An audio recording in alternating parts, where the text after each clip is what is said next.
friends, it's Jasmine, and I hope that you all are doing well.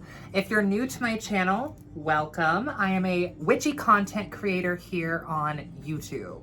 I make videos about paganism and folklore, ceremonial magic, and just my ookie kooky crazy spooky life. If you are a returning subscriber, thank you so much for coming back. In today's video, I'm going to be continuing my astrology series. So we are going to be taking kind of a deep dive into the magic of the celestial seasons. I've been working on an astrological series, kind of taking a deeper look at each zodiac season and how we as witches can incorporate the power of that zodiac season into our practice. I have already filmed a video for Aries, Taurus, Gemini, and now we're going to be taking a look at Cancer. The Leo forecast is already up on the Patreon, so if you're interested in that, you can check my Patreon link down below and stay ahead of the game that way. All of my content here on YouTube gets first posted to Patreon for early release, so if you want to stay ahead of the game, that's a great way to do so. Anyway, enough with the shameless plugging. Let's get into Cancer season.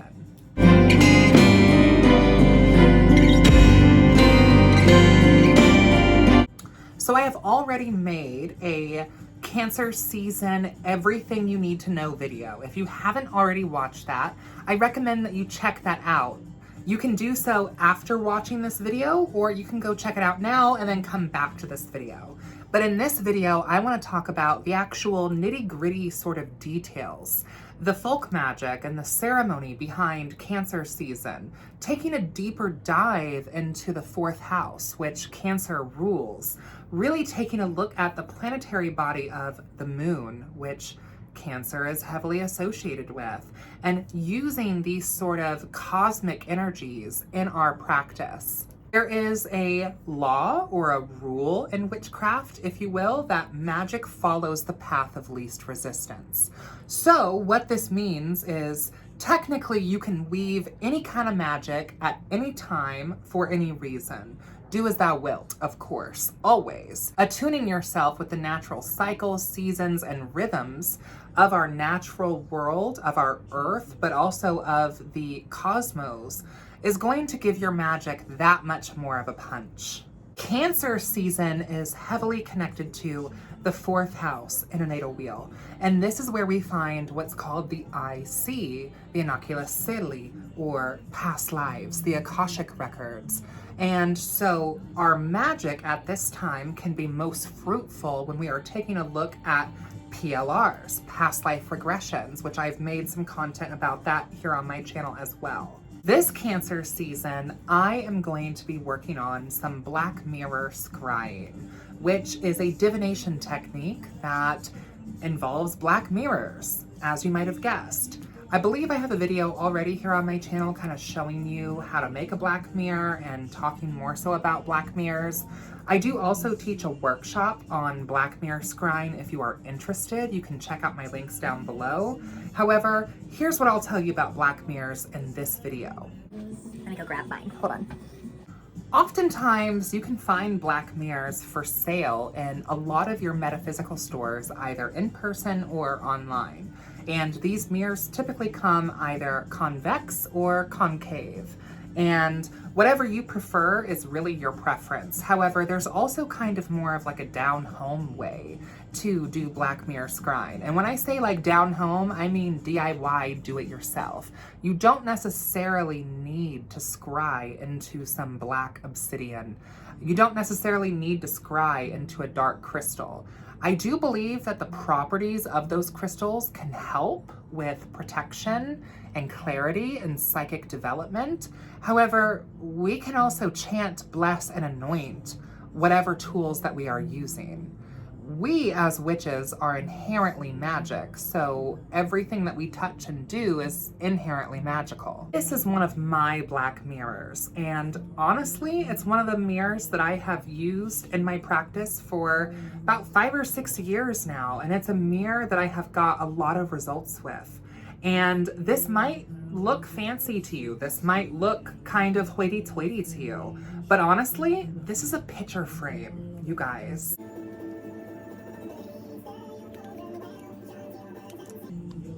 So this is literally just a picture frame from the Dollar Tree, as you can see.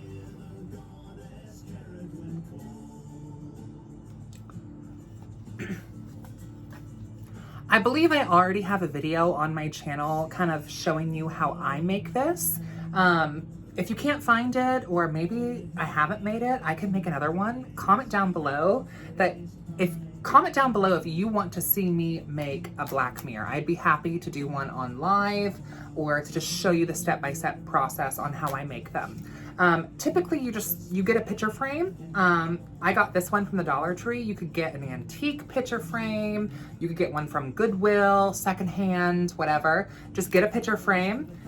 Traditionally, the frame is supposed to just be black and matte, so this would not be a very traditional black mirror because it is shiny and it does have this gold addition here, so this would not be a traditional black mirror. However, like I said, I've gotten the best results from something as simple as this. So just because something is traditional doesn't mean that it's better. Keep that in mind, okay? You can find wonderful, gorgeous black crystal mirrors at most metaphysical retailers, and they are going to cost you $50, $60, $70, which if you want to spend that money, you can. I'm not saying that you shouldn't, but I'm saying if you are on a budget, or if you just want to do something more personal and DIY, this is a really good alternative.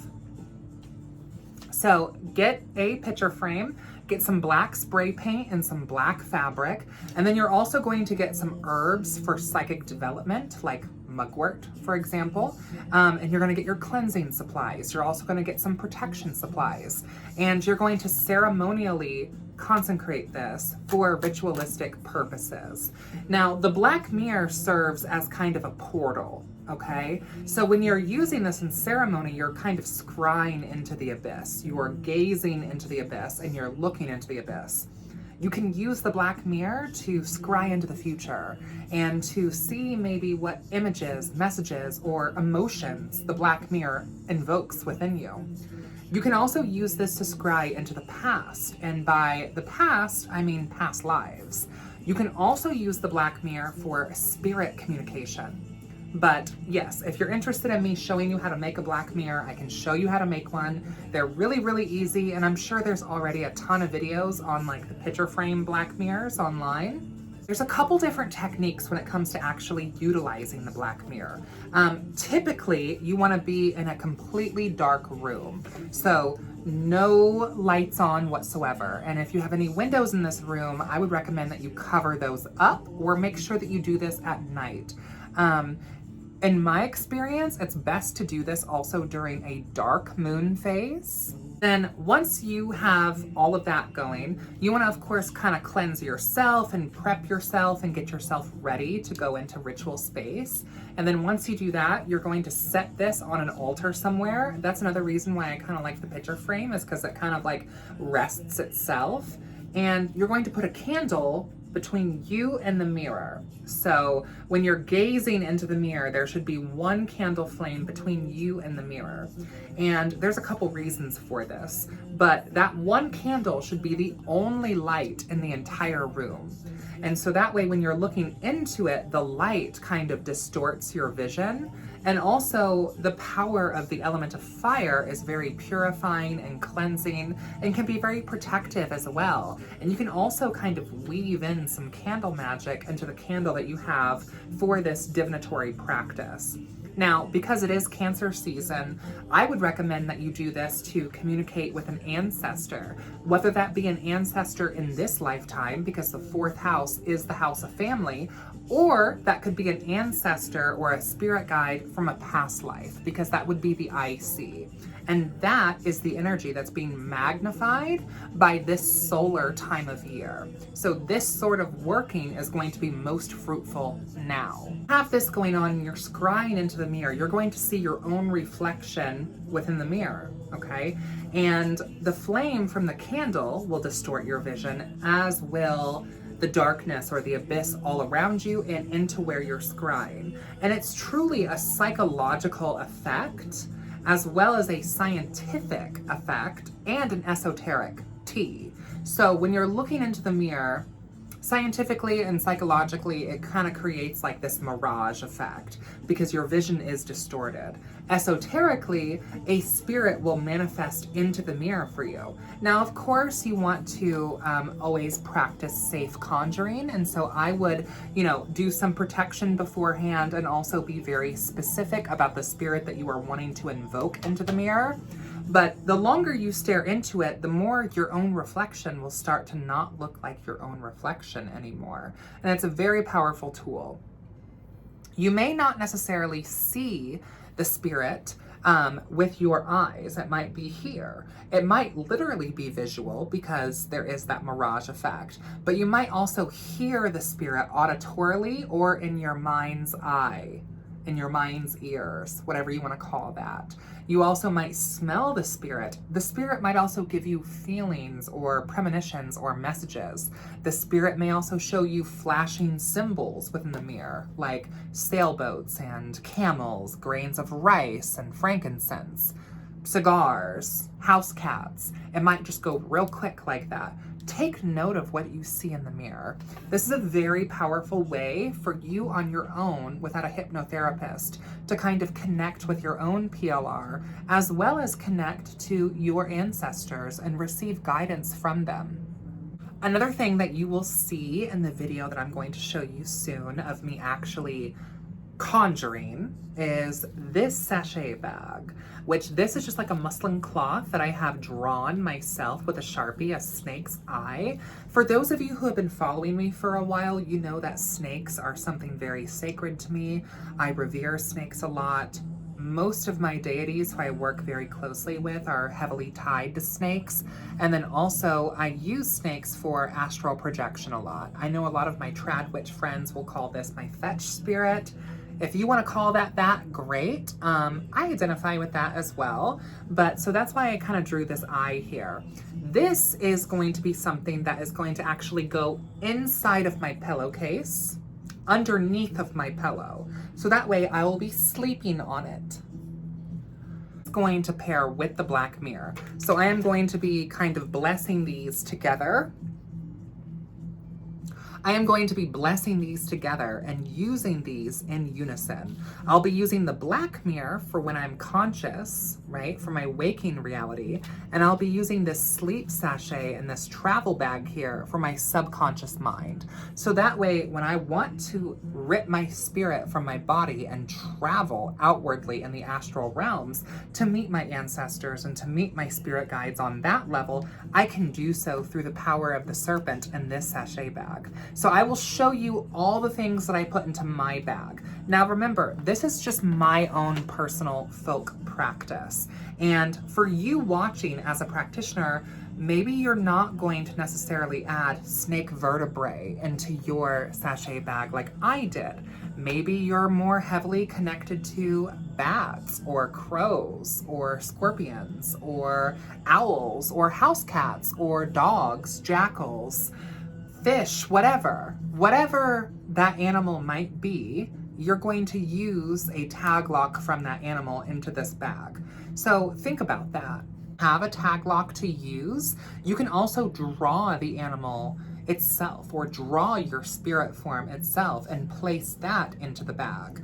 But this is a very easy way to sort of do some astral work, to do some otherworldly travel. And you're just gonna put this in your pillowcase and you're gonna sleep on it. And anytime you choose to activate it, it will help assist you in protecting you and guiding you and aiding you in your astral travel work. Now, this is not necessarily going to be something that's just like one and done. You're not going to make this pouch, throw it in your pillowcase, and every single night you're going to have like this powerful, crazy astral experience. No, you kind of have to feed this, and you also have to set sort of an expectation. And by what I mean by that is, for one, okay, when you put this pouch under your pillowcase, right, to sleep on, I would recommend taking like a psychic bath or a spiritual bath to prepare you for it, because it likely is not going to necessarily just throw you into the astral on its own. Remember, we are the magic, so we kind of have to give it the permission to do its work. So on the nights where you do want to travel, which for this, I would recommend the full moon. As of the Black Mirror here, I would recommend a dark moon. So not even a waxing moon, when there's no moon in the sky, even before the new moon. Dark moon, full moon, okay? You can use this for the entire celestial season. You can also use both of these whenever the moon is in Cancer. So if you're watching this and we're well out of Cancer season, don't fret. You can also tap into the lunar energy of the celestial season. Set this by taking a spiritual bath, which a spiritual bath is a bath that is supposed to kind of anoint you. You can kind of think of it as like a big witchy cauldron, and you are the main ingredient into the brew. So in that spiritual bath, I would throw in oils and herbs and salts, blessed salts for psychic development and protection and cleansing. Do not make this be a bath where you're physically cleaning your body. If you do need to get clean, I would take a shower beforehand, shave, shampoo, exfoliate, do whatever you need to do before this, because a spiritual bath is about kind of soaking in the energy that you create. Light some incense, play some good music that makes you feel witchy. Light your candles, and then take your spiritual bath minimum 30 minutes to an hour. Okay, then once you get out of that, I would rub butters and oils on your body, whatever it's going to take to kind of get you into that mindset. And scent is a very powerful thing. So perfume is a very powerful occult tool because it can kind of help with your mind. Then you could also use like a sleep spray around your bed before you go to bed. And then you're giving this permission, like you've set the stage for this to do its work. For your sleep sachet, I would recommend once a season. So once for spring, once for summer, once for fall, and once for winter, where you feed this. And I kind of have fed this in the video that I'm getting ready to show you, but you're gonna do so by re-anointing it with oil and also smoke blessing it. You could do so, I use my Bakor personally, where I will smoke bless it with my Bakor, but you do it however you want to. But this is going to be my Cancer magic plan, okay? The Cancerian energy is about the IC, the past lives. It's about tapping into your psychic abilities, using the power of the moon. That is the planet that is most heavily associated with Cancer. So let me know if you try any of this and how it works out for you. I hope that you all are doing well. I'm gonna roll some footage from when I was doing this work, and so you can check that out now. So this is going to be some Cancerian magic for you. And in the video, you know, I've kind of talked about how the 4th house, right, is about family, and it's also where the IC is found within a chart, which represents like ancestral inheritance, and it's often usually like where the past lives can be kind of accessed through the Akashic records within a natal chart. So I'm gonna be actually kind of doing 2 things for this. So we're gonna be making like a travel satchel that this is gonna actually go into my pillowcase, and I'm going to use this ritualistically for traveling purposes, for flying purposes. And so we're gonna be making one of those, and I'll be talking about this. And this is just like a muslin cloth bag that I've just kind of drawn my own sort of symbol on. I drew like a snake eye. You know, I love snakes. Snakes are like everything to me, and I use them a lot when it comes to traveling and astral work. So that's why I drew that there. And you don't have to be like an artist or anything, right? Like you can draw whatever symbol you want, but I think adding as much personalization as possible is going to be key for really any spell. And then I also have like this personal planetary sigil that I've made. I'm not going to necessarily explain what this sigil is, but for yourself, you would want to create some sort of symbol or sigil specifically for the purpose of astral travel. So you can make your own. You don't have to use this one. Of course, because I'm using it in sleep, I'm going to use some lavender bud. So I have that here, as well as some snake skin. I'm going to also be using mugwort in this bag as well. Mugwort is really great as like a psychic aid sort of addition to this. And so this is actually just like a bag that you can get off of Amazon.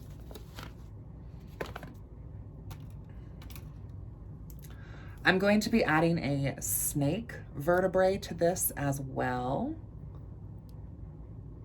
Like I mentioned before, I work with the serpent a lot, especially when it comes to astral work. So I will be adding this vertebrae as kind of like a tag lock or a connection to the spirit. And then I'm going to also be using my mercury oil. This is an oil that's great for communication. The planet of Mercury is really all about understanding and travel and communication, learning, higher consciousness. It's got a lot of like Gemini aspects. It's got a lot of Thoth energy to it. So that is why I'm going to be using this mercury oil. And then this is just some myrrh. This is just some frankincense oil, which is very spiritual, and I'll be adding that to this as well for protection and blessing on this working.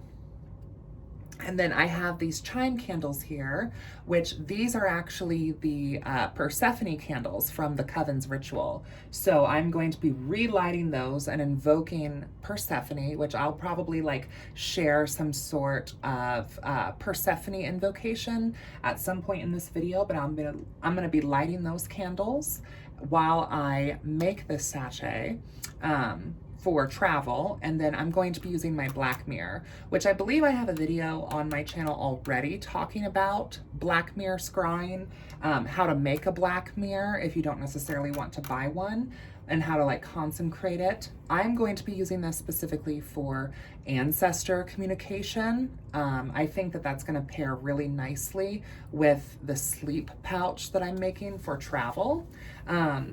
You know, like I had mentioned before, when we are looking at a chart, the 4th house where the IC is truly where the Akashic records are and is where the past lives can be best harnessed. So I think kind of using my waking conscious reality and my subconscious mind for ancestor communication is going to be giving the best results. So I'll talk about that more further later, but I'll just kind of show you what this looks like.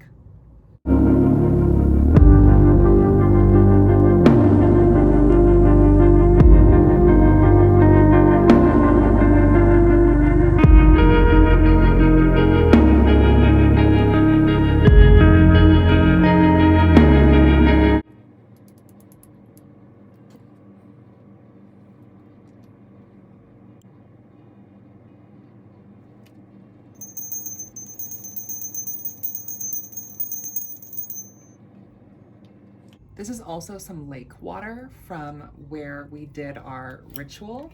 So I'm going to be blessing it with this as well.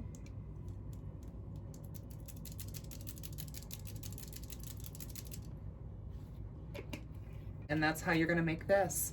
And then you just stick this under your pillow, inside of the pillowcase. And you can feed this like whenever you do your laundry, you know, if you wash your sheets once a week or whatever, right? You just take this out and reconsecrate it and feed it, give it energy. You can do so by kind of smoking it out or blessing it with oils and then stick it back into your pillowcase. And it can be a very powerful psychic tool. So I would love to hear from you all if you try some black mirror scrying, or if you make one of these sleep travel sachets. Let me know, comment down below what results that you got. And for our special keyword, I want you to use the word crab anywhere in the comment section. It's kind of a fun game between you, me, and the rest of the viewers to see who's really watching the entirety of the video. So use the keyword crab anywhere down below. I hope that you all are doing well. I hope that you have all had a great summer solstice. I'll probably also tag some, or not tag, but I'll probably also add some summer solstice clips from the Solar Court Coven's Rites of Persephone. I will probably put that here in this video at the end. Oh, that's a big one.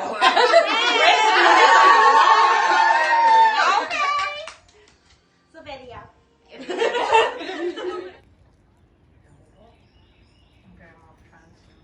Be well, stay healthy, and be blessed.